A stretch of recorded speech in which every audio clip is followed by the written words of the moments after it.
Hello folks, I hope that you are having just a great day today, keeping yourself safe in our modern COVID world. Today we'll take another look at Clark Ashton Smith, a gentleman who wrote for Weird Tales, was popularized in a lot of different things, and we're taking a look at his science fiction horror story, The Demon of the Flower, which is set on a far-flung planet. I encountered this story here in this collection where it's 9 pages long, and it took me like probably 20 minutes to read in this oversized collection while I was bathing yesterday. I like to take about an hour-long bath each day, just read a short story or two, or maybe a couple of chapters out of a novel and just kind of relax for the day. That's how I like to enjoy my literature. So I read it yesterday, so what I'm going to do is review it for you today. It struck me as a particularly interesting story, and it was my first Clark Ashton Smith pure science fiction story that I've read. And so I wanted to bring it to your attention, Demon of the Flower. It's particularly interesting, it's very well done, and I really enjoyed it. When I was doing some research on this story, some people in Clark Ashton Smith's circle of cadre of writers that all wrote to each other during the pulp era actually thought that this was a particularly well done story, like Donald Wandre, August Derleth, and some others who lived during this time. They all thought that this was just a very well done story, very well written, very engaging. And I like it too. I'd give it an 8 out of 10. It's very strong quality from start to finish. So this is The Demon of the Flower. It is a science fiction story set on a far-flung planet, but with some horror constructs to it. So it's a science fiction in the details, but it's horror in the feel. So I would call it a science fiction horror story for you.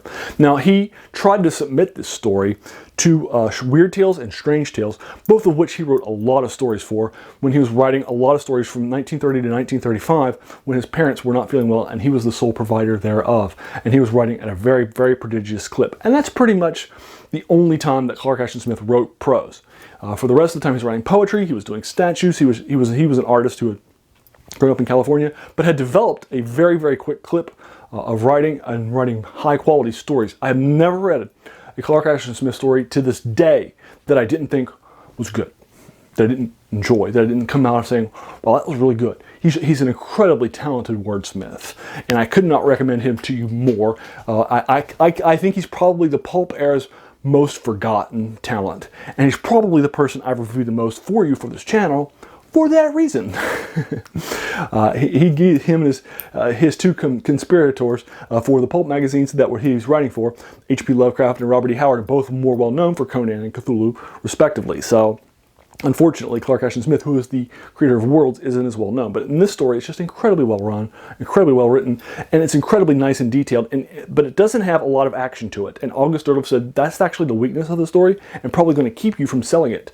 But he actually sold it on initially to Weird Tales, but it was actually vetoed by the publisher, even though the editor had accepted it. It was rejected by Strange Tales, and he actually submits it to Astounding Stories, which is a science fiction magazine during the pulp era, and Astounding published it. They sold it. So he actually sells this not in the horror genres where it was, but actually in the science fiction tales. He's able to find a seller where he's able to publish it for himself, and of course for his parents, which he was doing at the time. So Demon of the Flower, let's take a quick little synopsis of it. Again, it's only 9 pages that long, so I'm not going to spend too much time. Again, we're going to start off on a far-flung planet. We're going to learn some details of this planet. We're going to find out this planet mainly has 2 main species that are intelligent.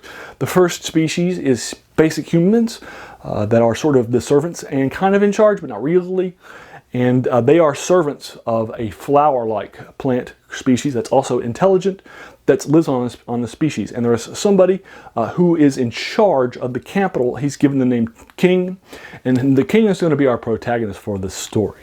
And we're going to find out very early on that there is this dark creature, demonic flower that is in charge of, and you have servants that worship it. It has an entire religion that is dedicated to it in the planet, particularly in the capital city and the surrounding region. And there's cults to it, religions to it, faiths to it, beliefs that all the people have about it, and we're going to encounter it very, very strongly over the course of the story.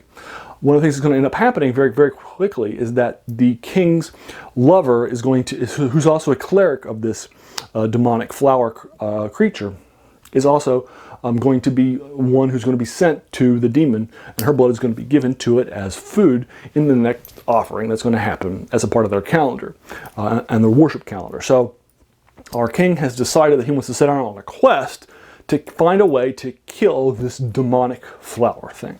And so that's the goal of our king, is to set on a quest to find a way. And there is this other equal demon thing out in the desert who doesn't have any worshippers, is not for or against this the demonic flower creature. It's a crystalline demon.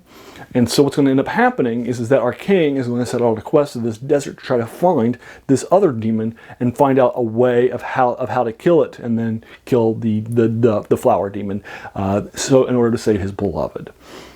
And that's the story. What happens? What ends up happening? Is he able to kill it or not? What was that method? What are the adventures that he goes in his quest to the desert? He's going to end up finding? I'll leave for you to read if you're interested in checking it out. Again, that's The Demon of the Flower for you. It's a very unique and interesting tale that Clark Ashton Smith does. His feel of horror is very strong in this story. And again, I give it an 8 out of 10. So there you go. I'll go ahead and leave you to it. Have you read or heard of The Demon of the Flower? I'll go ahead and link you to this collection in the things in case you want to check it out and read it. And feel free to do so. If you agree with anything in my comments, I'm happy to engage you with that further. If you enjoyed this video, please feel encouraged to hit that subscribe button. There's going to be so many more of these to follow. And finally, hey, I just want to thank you for taking some time out of your day and watching my video. We all have so many things happening in our lives, right? So the fact that you spent this time with me is incredibly humbling, and I really do appreciate it. So thanks again, and have a great day.